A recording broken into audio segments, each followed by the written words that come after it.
Hey everybody, Randy Patterson here with Boomerocity, and I've got another fun interview for you, and it's with Chris Stamey of the DBs. He's one of the co-founders of the DBs. He's also worked with Alex Chilton, Jody Stevens, Big Star Quartet, the Salt Collective, and helped out with a ton of other bands and records. And we had a great time chatting about his new album, Anything is Possible. And you're absolutely going to love it. It's got a variety of sounds, but the ones I've zeroed in on are where he sounds very much like the Beatles and especially like Paul McCartney, but in a totally different way. I think you'll get what I mean when you listen to the album, and it should be coming out this week, the week of this interview, and I encourage you to pick it up. You can go to the Boomerocity website where this interview would be embedded as well, and you can just click on the album cover and order it. And I do encourage you to order it to support both Chris and any other album I'm helping promote. I hope you buy it because we want to support our favorite musicians. So as you're listening and or watching this interview, please hit like if you don't mind and subscribe. It doesn't cost you anything, but it sure helps us out a lot. And we would like to keep doing this. So without any further ado, here is my first of what I hope are many more interviews to come with Chris Stamey. Until next time, this is Randy Patterson with Boomerocity. Take care. Hello, Chris. How's it going? It's going pretty well. Just had some people shift on me the last minute on some interviews and was a minute late coming on here, so my apologies. I don't like keeping people waiting. So No problem. So where are you clicking in from? Well, yeah, there's that. I'm in the mountains of North Carolina with family. We have a couple of sick relatives, and so there's been a lot going on. I live in Chapel Hill, North Carolina, which is where, okay. and I have a recording studio there, so that's my usual abode. Well, it sounds like I'm just right over the hill from you. I'm in Sevierville, Tennessee. So we're practically neighbors. So So I wanted to ask, are you recording? yes, I am. And Yeah. then you'll edit. Correct. So Okay. if there's anything said that you don't want as part of this, just tell me. I'll make a note of it and I'll make sure it Okay. gets edited out.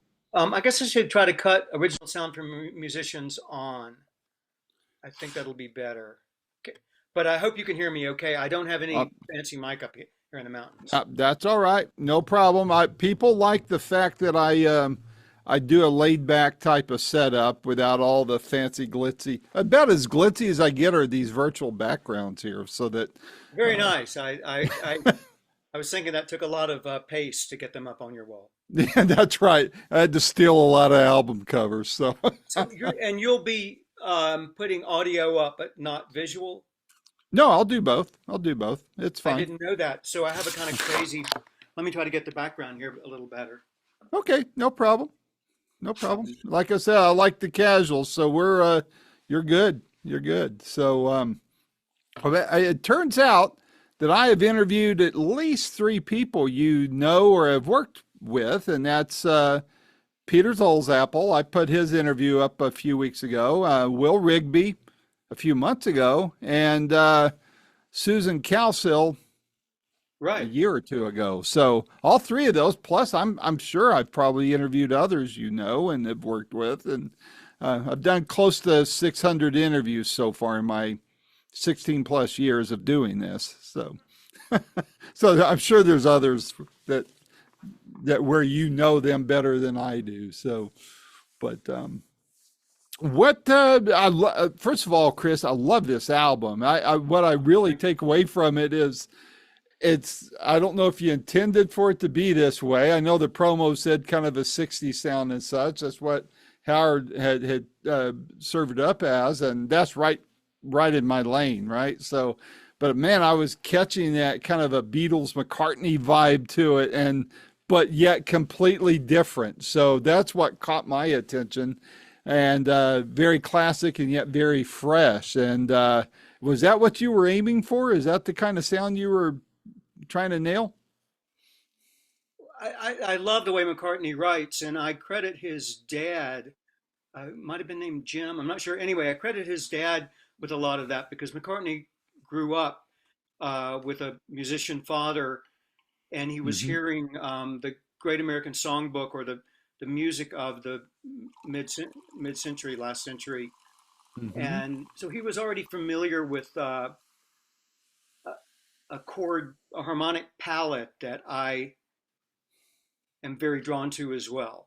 Mm-hmm. And when you listen to, um, I just am pedantic. You got to live with that. When you um, listen to Beatle records, um, you can hear McCartney singing standards, and you can also tell that they were kind of figuring out they'd learn what an augmented chord was, and then they'd write two songs with that. They'd learn how to use a diminished. They'd learn what a minor five was, and you could kind of track the Beatles' songwriting evolution through their increasing knowledge of how to connect the chords. Mm-hmm. And the other thing I really like about McCartney, and this is true of many of the writers I admire, Gershwin, Cole Porter, Harold Arlen, um, is that the melodies are being harmonized. So instead of you sit down with a chord progression and then you fit shoehorn a melody into that, it's the melody hoisting the lyric, and then you harmonize that in interesting ways. It's really two ways that songwriters work. A lot of times, particularly if you're beginning, you'll have a guitar in your hand and you'll find a chord progression you like, and you have something that's on your mind or something you want to say, and you'll work those lyrics around the chords that are already under your fingers. But that's not really the approach that McCartney took, and it's not the way songwriting has primarily been for the last. We're in a weird time now, is what I'm trying to Yeah. say. And there are a lot of great songs being written with the same four chords. I just am not drawn to that at all anymore. Mm-hmm. Yeah. It's almost kind of like Solomon said thousands of years ago, nothing new under the sun, and yet there's all this new music coming out, and it's I still say there's new stuff coming out under the sun, and I mean, I interesting ways of remember there how was this things are one put a it. songwriter uh, who about 25 years ago said, "Why do we need more songs? We have enough songs." I think his name was Bob Dylan, and yet we continue to be, receiving these Bob Dylan records. And yeah, yeah. How many has he written since he said that? So, so how long did it take you to put this album together? I mean, from say from conception to out the door and ready for us to buy. It was close to being done, or I thought it was close to being done a year ago around this time. Um, but um, I know there are insects that operate on like a 17-year cycle and a 7-year cycle. The DBs are kind of like those insects. It came time for the DBs to band together and make a tour, and some records were being reissued. And so I did stop, and it was kind of all for one and one for all for the latter part of last year. Um, Mm-hmm. and as soon as I could, I got back and finished it. Most of it was done um, about this time last year, but I think the last 5%. I got a few more vocal tracks from the Lemon Twigs. We cut a Beach Boys cover called "Don't Talk, Put Your Head on My Mm-hmm. Shoulder," and I'm really glad I waited in the end. Why is that? For that? Because I think it became a better record. Ah, very cool. What you've worked on a lot of stuff, Chris, and I'm sure there's just been you've got a ton of stories to tell about all the different kinds of music and records you've worked with, different experiences, changes in technology, all of that. What were some of the differences in putting this album together compared to everything else you've worked on over the years?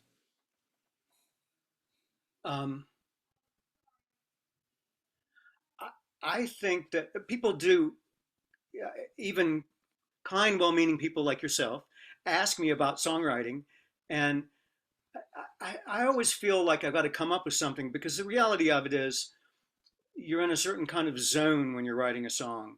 Maybe you already know how to play piano or how to play guitar or how to sing a little bit, but basically, when you are in that frame of mind, you're in it for a while. There's a song, then we're back in our day-to-day life, and it's kind of after the fact, explaining what happened. But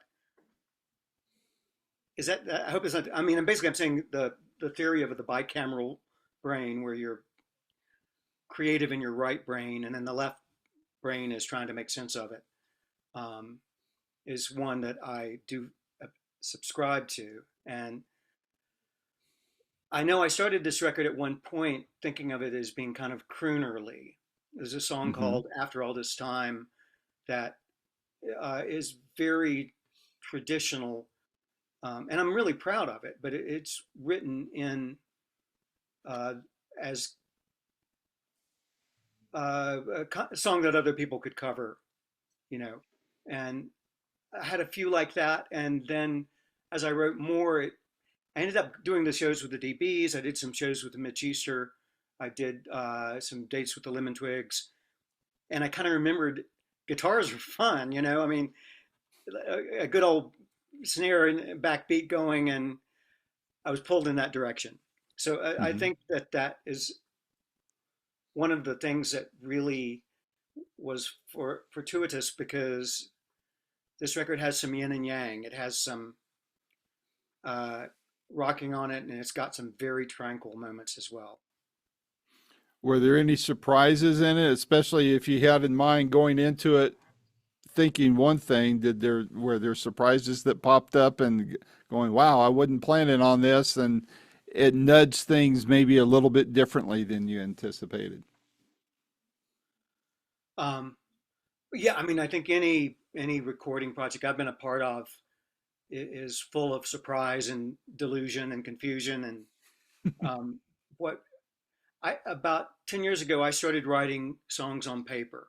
It was taking me a long time to write a song, arrange a song, record a song, release a song. And I thought, I'm kind of picky, so I thought, well, I can write a lot more songs if all I do is write down the chords and the melody in notation in sheet music and put them on the side of the piano and move on to another one. For this record, it's the same thing. I had the pieces of paper, so that they were not surprises. What the musicians brought to it was often amazing. I mean, uh, I workshopped some of these songs with a group of folks called the Wild Honey Orchestra in Los Angeles. Mm-hmm. Um, and the folks from the Brian Wilson band, just a certain core of players there. And I connected with a guy named Probin Gregory, who is a multi instrumentalist with toured with Brian Wilson for a long time. Mm-hmm. Still plays with Al Jardine now that Brian's not touring. And it was great to have Probin Gregory involved. Um, Sometimes multi instrumentalists mean you play electric guitar and bass, but he plays banjo, trombone, French horn, which is a completely different scene, trumpet, as well as fluid guitar. So got to give props to Probin. He Mm-hmm. would do very creative things, and then the other thing that surprised me. Well, I've told the story before, but I'm not sure I've told it to anybody in the public. Uh,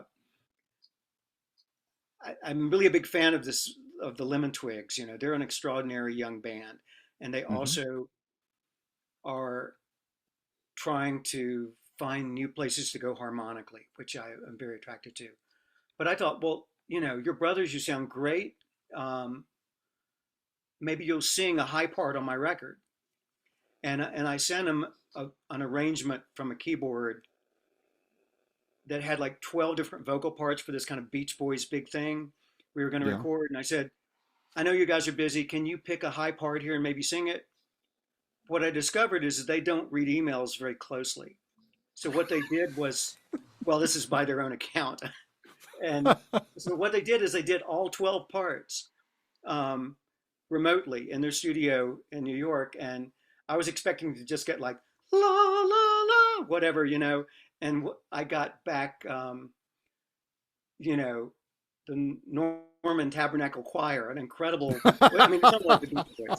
It was amazing. If you listen to the first song on the record, I'd Be Lost Without You, when it Hmm. goes to the middle, unfortunately, there's still drums and guitars kind of covering up some of the layers. But um, once that happened, it changed the whole record.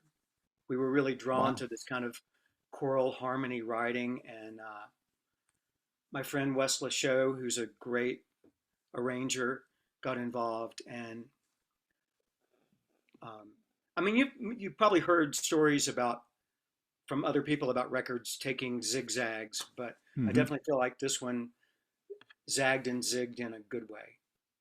Did it wind up changing how you can perform a song like that? I mean, especially when there's so many harmonies involved, you can't bring the Mormon Tabernacle Choir around with you when you go on tour, right? So, That is true. I mean, I'm playing in Los Angeles on July 13th with some of the Wild Honey people, and um, Vicky Peterson and John Cowsill oh are going yeah, to sing yeah. some with me, and Nelson Bragg, and of course,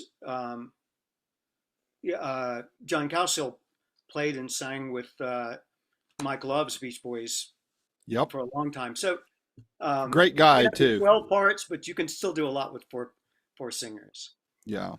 For me, the songs existed once I wrote them on the piece of paper. So I don't mind if, I mean, I'll be playing in Memphis 2 days later with just cello and violin and flute and saxophone, and it'll sound totally different. But there's still the DNA of them is still on the two or three pieces of paper that I wrote.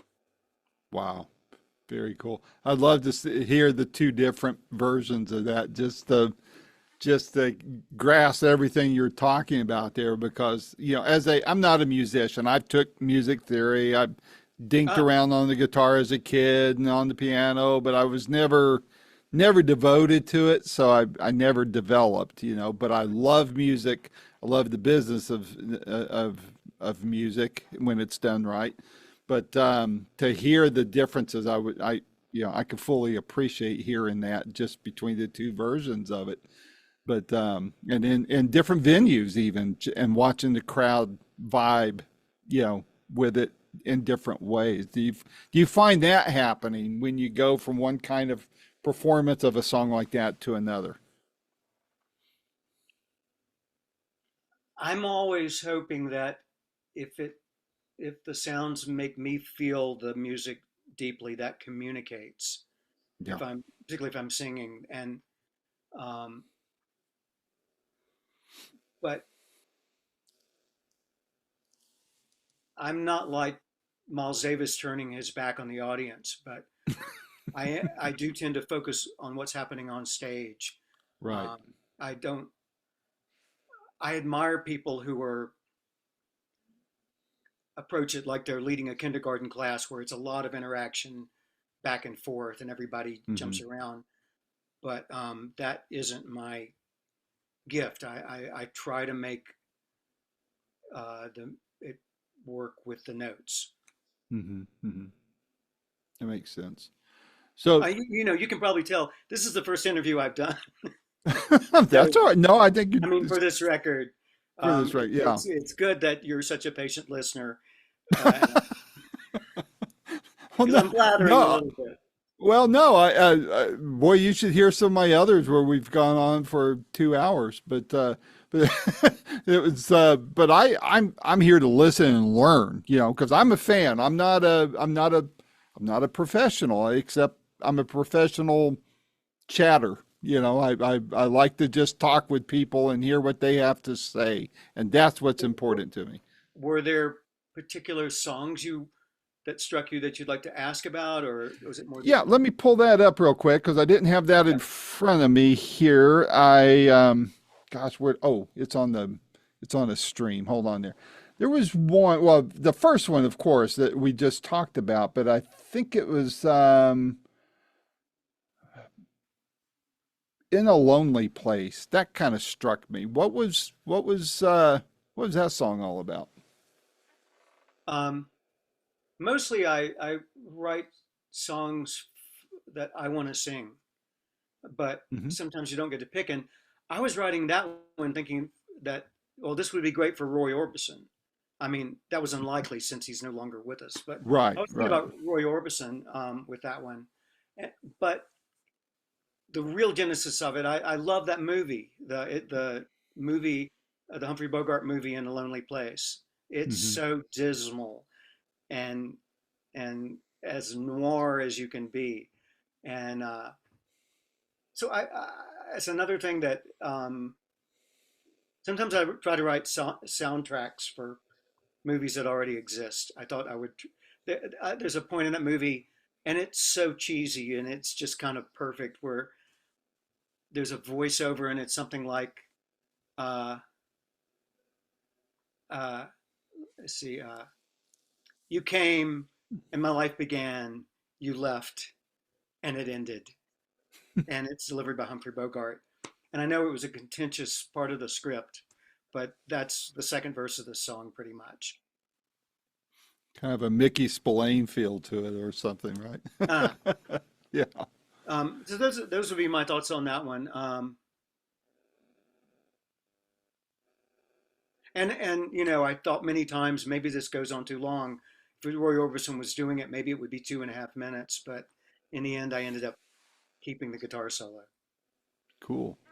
The so what I'm about to I don't want to I want to be clear on this. I'm not asking which song is your favorite because that's like asking you to pick your favorite Oh child, no, but I know. I got one. Go ahead then. which song which song would be the calling card you would point to for the rest of the record, saying, "Hey, if you like this, you're going to get and maybe even love the rest of the record." Well, I think the easiest one to like immediately, particularly if you like rock music, is uh, the title track, Anything is Possible. The Yeah, catch yeah. is it's the least like anything else on the record. It's me and Mitch Easter kind of having a great time. Mitch is playing drums, and it's like what we used to do in high school a little bit. And of Hmm. course, I mean, it's got Pat Sansone and the Lemon Twigs singing these harmonies, so it does connect. Um, so I guess I would say I'd be lost without you. It's a little more, it's a little slower, but I think that's a good. You're talking about what would be a gateway drug, right? Yeah, I'm going to use that line. I like that. A gateway drug. I I like that. I try Yeah. to find different ways to ask the same question. That would do it right there. I mean, if you had the courage to ask me what my favorite song was, I would have said "When My Ship Comes In." Why is Um, that? Particularly proud of that one. Um, it's in the style I think of World War II songs like "I'll Be Seeing You If Only in My Dreams" or "I'll Be Home for Christmas," Yeah, where couples were separated by the war and by the ocean and by a complete lack of communication. yeah, And that seemed to speak to our confusing times to me. But when my ship comes in, has some things in it harmonically I think work really great. And I'm not even sure how they work. Um, it as it modulates from E flat to G flat in an unusual way, I think. And it's got some things I learned from Carole King in it. I just find it to be, or maybe it's because it's a waltz. I don't know why. I particularly love that one. good. I don't know. When I was a kid, I was always a sucker for the slow dance because that was the only way I was going to be able to dance with a girl that I would have a crush on, and during high school. So I had to go for the slow stuff for the dancing. But if I Maybe that's wanted to, yeah, there you go. You hold the girl close. But I didn't write this down. But as you were talking, you kind of went back in time a little bit and that whole thing. What what has been for you the biggest changes you've seen in the music business and especially in recording all that? I know the technology's changed, but taken as a whole, what would you say have been, or maybe put a different way, what have been the best and worst changes in this business that you've had to deal with? well, I mean, I think sometimes they're the same thing. When I grew up, there were no guitar tuners, so you couldn't really get on stage unless you could hear well enough to tune your guitar, which is, Yeah, uh, and then machine tuning has led us to a world where in what's called equal temperament. A piano is an equal temperament, but it means everything is out of tune. Everything is almost in tune. And this continued with the vocal tuning things. All of a sudden, everything was on the grid pitch wise, but it was not actually in tune. The actual notes that a choir would sing, a string quartet would play, would be the actual frequencies of the pitches would be a little different. There's a so I would say that's one of them. In the same way, I remember when multi-track recording came in. Prior to that, we had mono, we had 3 track, which was very usable. We had 4 track, and even up to 8 track, you're still pretty much uh, capturing a performance of a few players for the most part. Um, the world learned how to record multi-track when it arrived in 69, 70, but it took about 15 years. The records got to sound generally pretty horrible once you had all those tracks. You'd yeah, have all these drum microphones that were causing phase problems. So everything became very blurry with all the tracks. You would have performances where people weren't looking at each other anymore. So that'd be yeah. another one. And then I also saw it move from like rock and roll chords. A song might have 3 or 4 chords, to pretty interesting harmonic things going on, and everybody feeling like they needed to evolve, continually improve their craft. It was kind of an assumption that you've learned to play guitar up to a certain point, but you're going to continue to learn more about the instrument. Um, and now there's so much promotion to do and so much social media to do. It's really cut into that lonely time in your bedroom with the guitar, in my view. Um, if you go to Wikipedia and put in, I think it's 4 chords or 4 chord songs, it's mind blowing how many songs use those same 4 chords.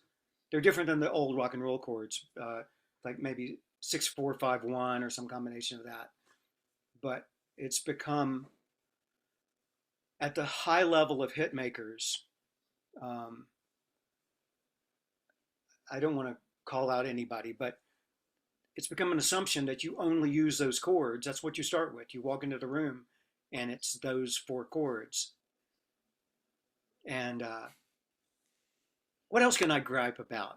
You're turning me Hey, into a granddad. hey, how about AI in music? Any of that concern you? I actually have not heard it enough or experienced it enough. I mean, I'm more used to what's happening in text. The pictures where people have 6 fingers. I mean, it may.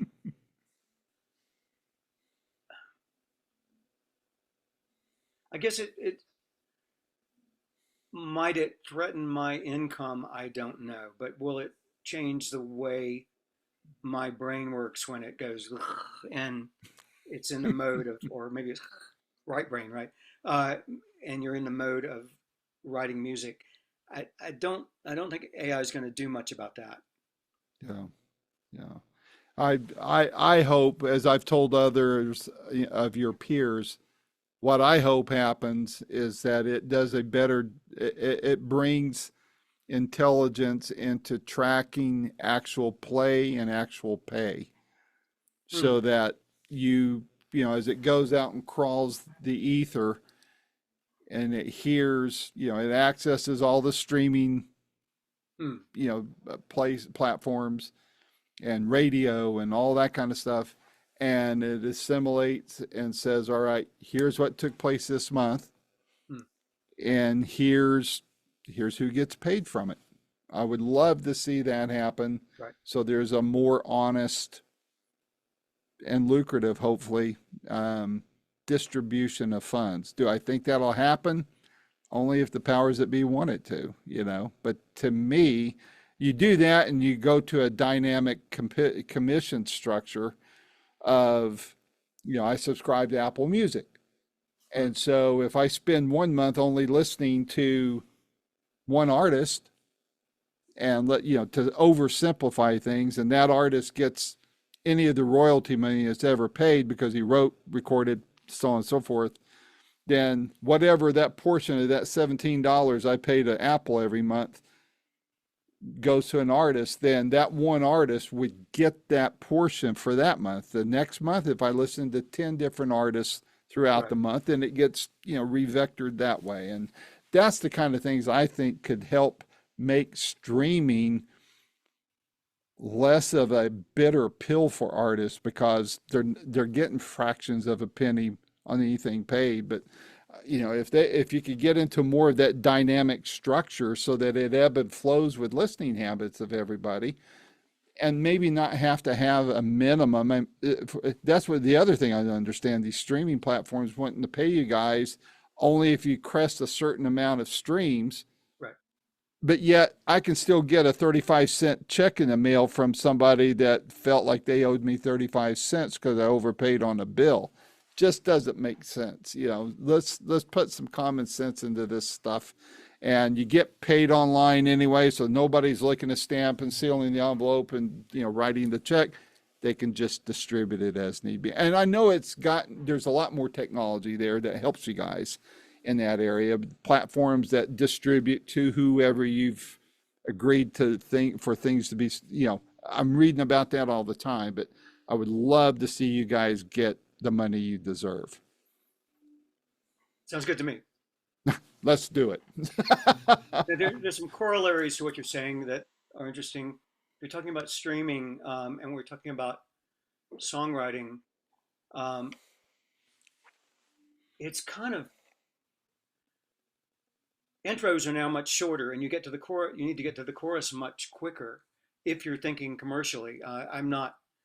I don't really think that way, and I've got a lot of long intros and whatever. But um, if you don't keep a listener going for, I don't know if it's 30 seconds or a minute, it doesn't count as a stream. Yeah. So it changes the actual arranging and writing of the music. You've got to front load it more. You've got to be a little more what in journalism is called inverted pyramid, or you don't Yeah. get paid for streaming. Um, that's one thing. The other, from my you know many ancient and decrepit years, I can remember what uh, songwriting was like before bands. It was more solo performers, and they were using songwriters, and they maybe had a talent for singing or performing. And so there were kind of two folks at work. I mean, they would be selecting songs that were great songs, often Mm-hmm. cutting them and having hits. And then when bands started going, and there's a one guy in the band who writes a song, you know, the band's kind of a success. And that what guy writes a song, he's driving the limo. I mean, he's riding in a limo, and everybody else still has their, uh, you know, what their Chevy, and they want to write songs too. But they haven't maybe they've been working on being a great drummer for a long time, haven't necessarily been working on being a great songwriter. So once and at that point in the history, you were making money from the sales of the records. So if the record cost $100,000 and didn't make $100,000, you were not getting any more money from that record. The band might have gotten an advance. However, if it sold 50,000 copies and the band still isn't in the black, the songwriter is still getting paid for those 50,000 copies. Wow. Um, Yeah. and once everybody kind of figured that out, I have to say I feel like there were a lot more mediocre songs out there. Everybody Yeah. wanted to be a songwriter. Um, I mean, maybe this is not necessarily um, crucial to the way to where we are today and what we're talking about, but um, it historically it's a change. And in the big picture, being able to win the lottery and make $1 billion from music is great, but it's an anomaly. Musicians were getting paid nothing most of human history. It was all for love. It was all on the porch. It was all the Hmm. family after dinner playing sheet music from there, you know. I mean, I would like to be paid. It's not been fun to be poor all my life, but you know, it's a great joy to write music. Yeah. Well, and that's the thing. I mean, songwriting, I think a lot of fans don't realize this, Chris, is that, and when they want to copy something for free or whatever, they don't realize they're taking food out of people's mouths. And, Mm. and for something that this, to me, this is the weird tension point on this, is that they want to steal something that means so much to them here because they enjoy it for whatever reason. It's a love song or it's something that helps them get moving or whatever. It means something to them. It's a benchmark on the soundtrack of their life. And if they don't stop and think, if it's important enough for them because of that, how much more it would be to the person who created it. And to me, you want to pay that person. You want to, I mean, but people aren't thinking of it because we've become so entitled in this society, I think, is a lot of that problem. Plus, there's just a ton of Sam Andrew from Big Brother and the Holding Company told me when I first launched this thing, and he was one of my first interviews. He said, "Randy," he goes, "we created those sounds." He goes, "Now you have schools cranking out 500 graduates a year who can play Hendrix as well as Hendrix." He goes, "Everything," in essence, this wasn't his words, but in essence, things have become so commoditized and so overabundant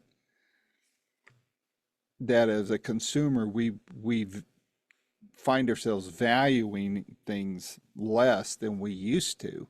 That's why I do what I do, though, so we can listen and enjoy and bring back that memory of days gone by, and then what are those people that created that doing today, so we can still enjoy some new stuff that brings a smile to our face and hopefully support the musicians we love. Well, thank you. I mean, I hope it helps. yeah, if I thought about it as deeply as you have, I could get pretty ticked off. But the reality of it is, there's such an abundance of stuff to really tick me off these days that that's just one Same here. piece of it. I mean, good grief, what and I don't know when this would come out, but I read something today where Taylor Swift and Bruce Springsteen are going to play a concert across from the White House in a couple of weeks. Hmm. I hope that happens. I do like that Springsteen has been standing up Hmm. for things that should be said. Hmm. Well, it's that. I mean, that's what made rock and roll really when it come right down to it. The protest songs, For me, listening to old rock and roll, I think Kent State, even though I was probably too young to fully appreciate what was going on, I was on the tail end of the baby boomer boom. I about to turn 66.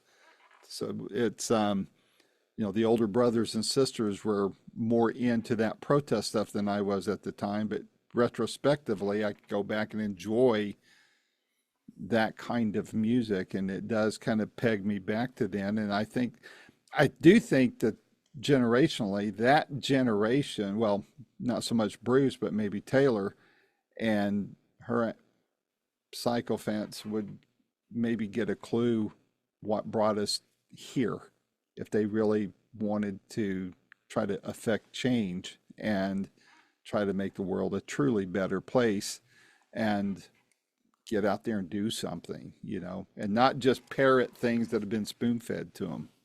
Know what you're talking about and what's the downstream effects of those things. You know, I am concerned about that generation, to be truthful with you. I just don't think we're cranking out people that have some good thought processes to really think through what they're standing for. I see too much contradiction in what people say they feel and stand for, that turn right around and contradict themselves. Be consistent. Make sure that when you stand for something, you don't change your mind when the shoe's on someone else's foot and you just don't like the foot that it's on.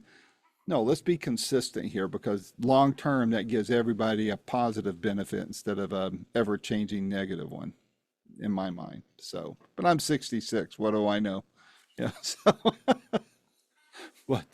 well, hey, what's on your radar for the rest of the year? You got this album coming out. It hasn't landed yet, right? It's coming out when? July 11th. I think that as one does, there's some singles coming out ahead of time. Right. But yeah, it comes out in July.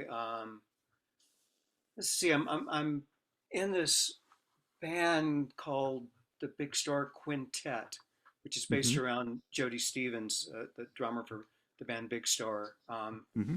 Mike Mills and Pat Sansone from Wilco, and John Auer from the later version of Big Star, and I have been doing a lot of things related to that music, and we're continuing to do a few shows. So, um,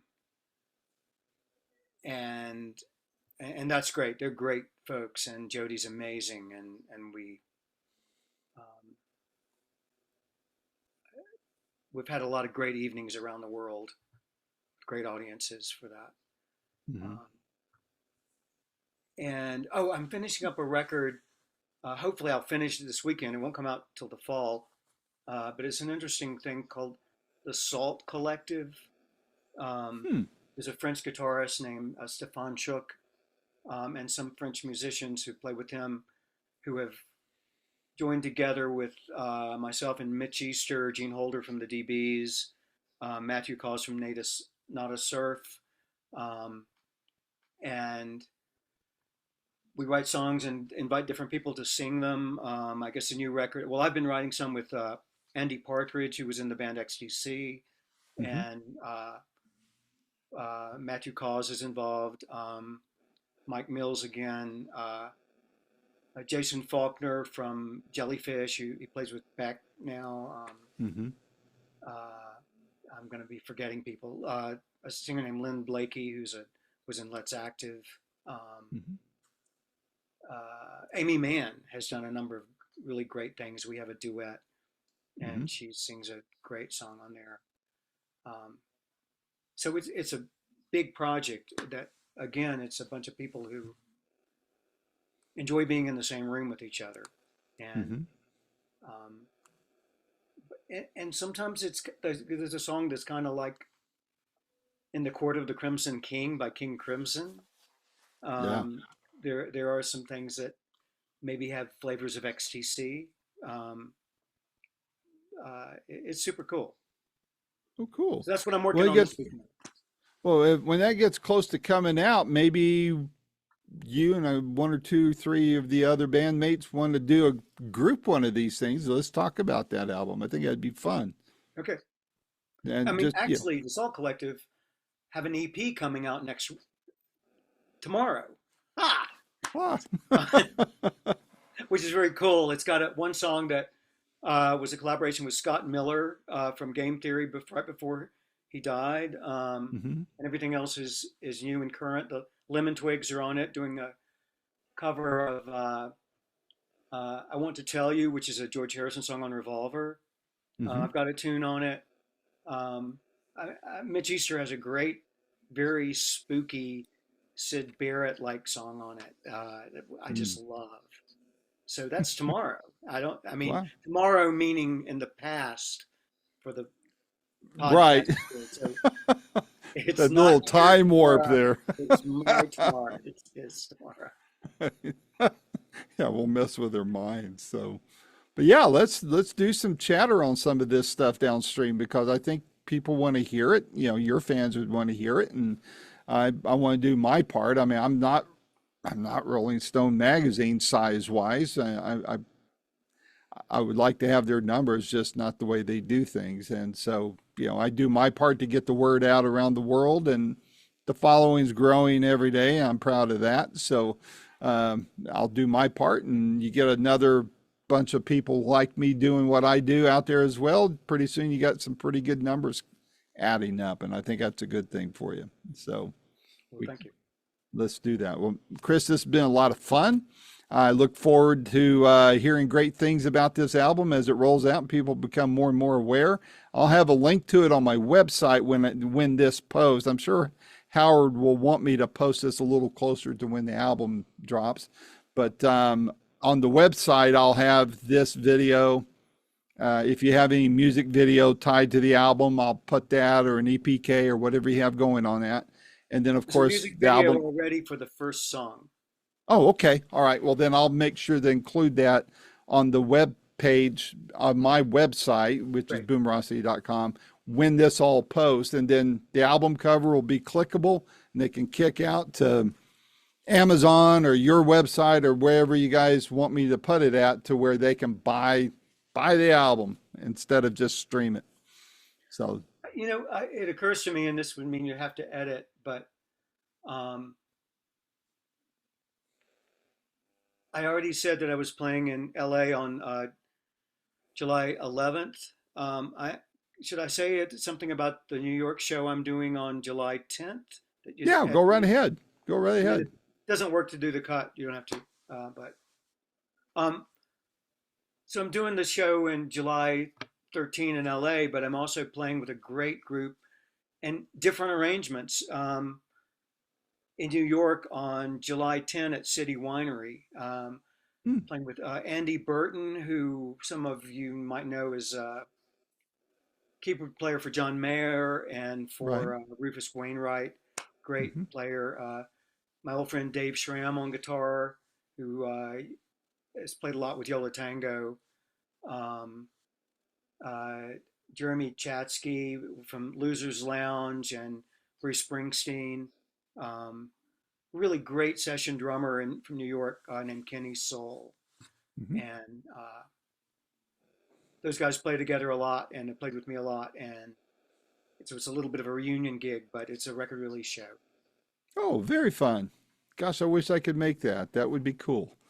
But well, man, if you make it down this way, I'm outside of Knoxville, as you know. So if you're going to be around the area, give me a heads up, and I'll swing by and catch your gig. That'd be fun to meet you in Yeah, person. so I'm in Nashville on, I'm going to say it's July 21st. Okay. Um, that's pretty far from Knoxville. 4 hours is all. I like windshield time, but if I can, I'm my dad's caregiver, so I would have if I Yeah. can make arrangements for somebody to sit with him, I'd do an overnighter over there just to catch the gig and sleep in the Well, next the morning. night But before, I'm playing with the Big Star Quintet um, at a at the basement. oh yeah, That yeah, show might be close to sold out, but we could probably get you in. And okay. then that's on the 20th, and then the 21st, I'm doing a show with my just acoustic guitar, but with my friend Jen Gunderman, who she's in the A team in Nashville session players. She's an Yeah. amazing keyboard player. You see her with on all the award shows and everything, and we're old Yeah. friends. Oh, cool. Very cool. Well, hey, my email address is very simple to know. It's Randy, Randy, at boomerocity.com. Drop me a note and I don't send junk mail or anything like that. I'm very sparse with my emailing. I probably should be more of a email marketeer than I am, but I kind of like the organic approach to things. But keep me posted, especially when this big album comes out. Let's do it. Let's set up a chat to support that, and I'll do my best to catch the Nashville gigs you got going. And then if you have something going on in Knoxville or Chattanooga, or I even make it over to the Carolinas once in a while, so we can. I'll maybe I can drop in and catch something going on there. But let's stay in touch and Is the road just do working some now more of around these. the mountains? Pardon me? Can you drive through the mountains? Oh yeah, I live in the mountains. I mean, No, I mean I, to get from Tennessee to North Carolina for a while, 40 was closed, right? oh no, they've got it. They've opened up. I think there's two lanes, one going each way as they keep building that and repairing 40. And boy, when you see that mess, it's astonishing. You don't realize how Interstate 40 was built until you see the damage done to it. But they're doing an amazing job. I saw it a while back, and they're making good progress on there, but it's a ways away before they get it all the way 100% back. But yeah, I would just encourage you to use your GPS to tell you which way to go if you're going to drive that, because sometimes if heavy long weekend traffic or something might be problematic there. But yeah, it's drivable now. It's just not very wide yet. So. Okay, well, I'm going to let you go. Thank you All so right, my much. friend. Thanks a lot and stay safe. Take care. You too. Bye. Bye-bye. This has been another fun-filled episode of Boomerocity with your host and producer, Randy Patterson. The theme song is Roll the Dice and is recorded and used by permission from Quentin Hope. Quentin is spelled Quinten and Hope is Hope. And you can find out more about Quentin at quentinhope.com. Post-production is done by Cardinal Sins Productions. The Boomerocity name, logo, and content is copyright protected. Segments may only be used with written permission by Boomerocity and or its assignees. Inquiries should be directed to input@boomerocity.com. Copyright 2025.